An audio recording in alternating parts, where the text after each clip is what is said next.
guys, this is Soup. Welcome to my channel. I'm gonna be unboxing the Kotobukiya 1/7 scale ring Sadako figure today. I pre-ordered it probably about a year ago now. It took a few months for shipping, but it's finally here.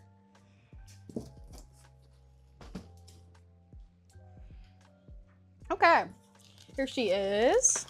Okay, I got it all opened here. Here's the Ami art card. This one's the spring one, so I think her name's Amiko, the little mascot, but it's her with some tulips. I think she's a little fairy. Super cute. Oh, there's Ava. Okay, she is in there pretty good. Ami is always pretty solid about packaging. I've never had anything break with them, at least.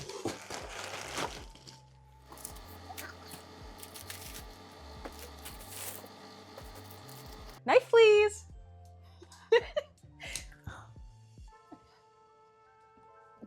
Okay.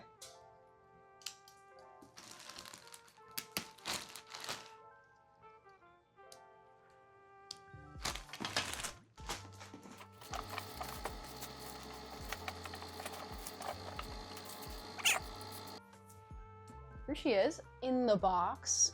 Clear view in the front, just so you can see her in there. Pretty standard. I think you can also see the art in the bottom corner there. Back of it just has more product photos. So does the side. Nothing too crazy with the box. I've opened a few of these Bishoujo figures. I think they always look pretty good. The box is pretty standard on them. Not much to say about it.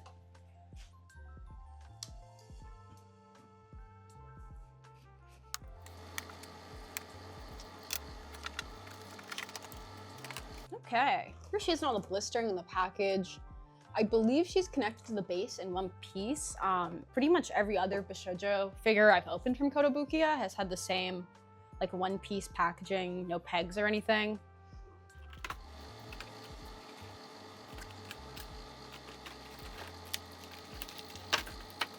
She comes with some assembly instructions. I don't really know if you need these. I guess there's just a single interchangeable part. And it looks like there's some bonus parts. I actually didn't know about that, so I guess I'll see what they are when I open them. But here's her. Still in the blistering, like I said, but she looks pretty good so far. Her base is a pile of VHS tapes. Then she has another VHS tape standing right there. I think this is the bonus part, which is just another little cassette tape. Okay, so this is a little cardboard box here, and then I think it has some bonus pieces in the inside. Looks like it comes with an extra piece of hair that you can put on her, and then these two little wheels. I'm not really sure what the wheels are for yet, but I'll look at the assembly instructions.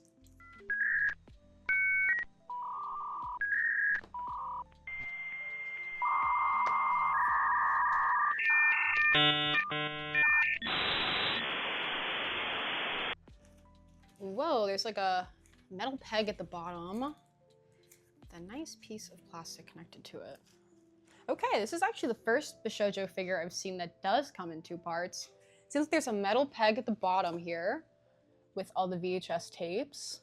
And then there's a hole that you can connect her to on top of there. I'm gonna assume she's a little heavy. Some of the other Bishoujo figures I've had, like I said, are just connected straight to the base, but some of the heavier, like more top-heavy ones, I've had some problems with them leaning a little bit, so I'm not too upset they used a metal peg for this one. I was a little concerned about leaning based on the shape and stuff, to be honest, when I ordered it. And there she is. She's pretty small compared to some of my other figures, in my opinion. She is a 1/7, I believe. I imagine, though, since she's in kind of a different position, she's a little bit more bundled up, it gives little bit of a smaller illusion. I'll compare her to some of my other figures at the end and you can kind of see the size difference a little better. Okay, first impressions. I've owned a handful of Bishoujo figures before by Kotobukiya. Usually they have somewhat good bases. Usually ones I've owned have been like terrain or tile, just something kind of basic. I'm a pretty big fan of this base. I like the tapes a lot. I like that they're clear plastic in the front so they look a little bit more realistic. And even though I personally will not be using the little tape gimmick, I do think it's really interesting Most figures don't really have any customization in this hobby.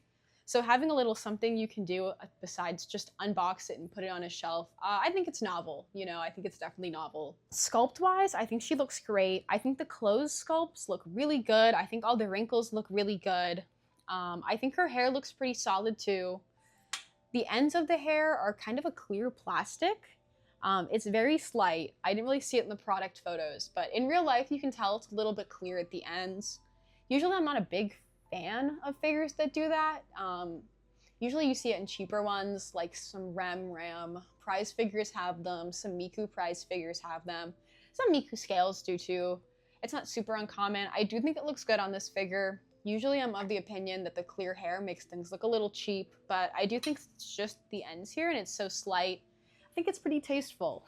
It comes with the alternate parts with the eye and with no eye. I definitely think the eye one looks better. At least that's how I'm going to be displaying it. But I do think it's nice they gave an extra piece. I've never had a Bishoujo figure come with extra parts, so this was new for me. I was pretty happy about it, even though I'm not going to really use those little tapes, even though I don't think I'm going to use the extra eye piece. I do think it's nice to have these customization options.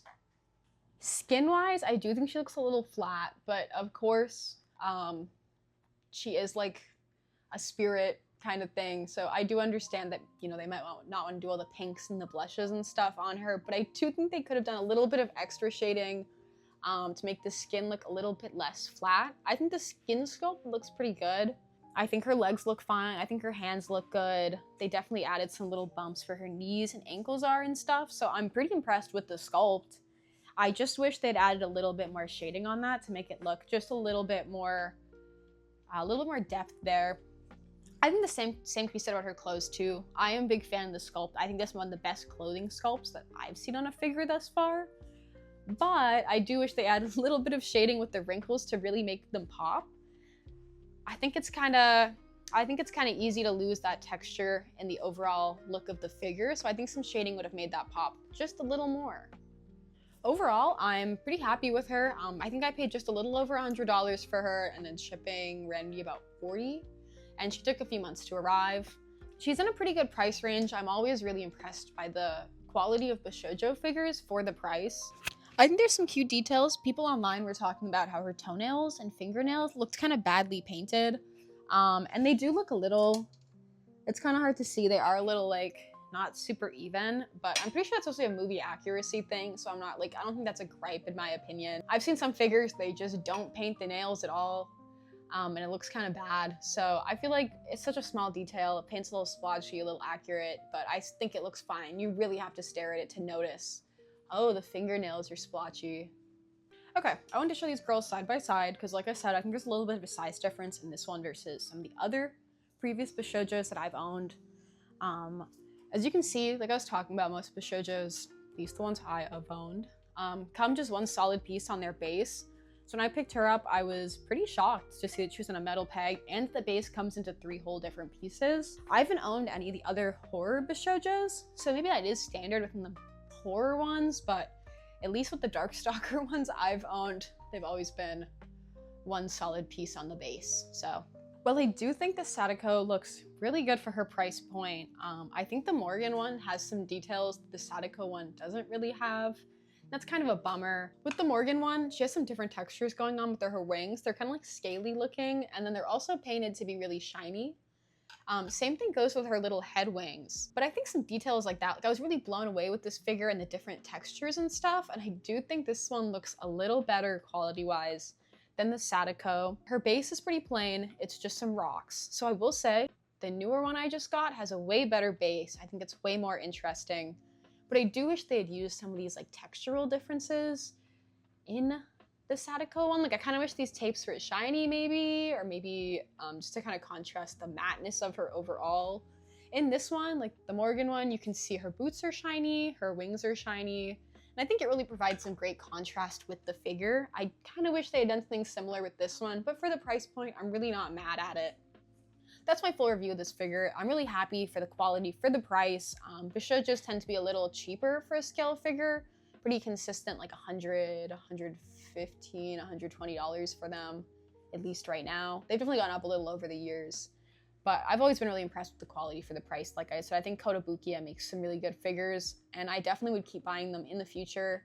I know the My Little Pony Bishoujos are getting released soon. I've been thinking about picking those up, but seeing the quality on this one, it's really pushing me towards picking those up too in the future.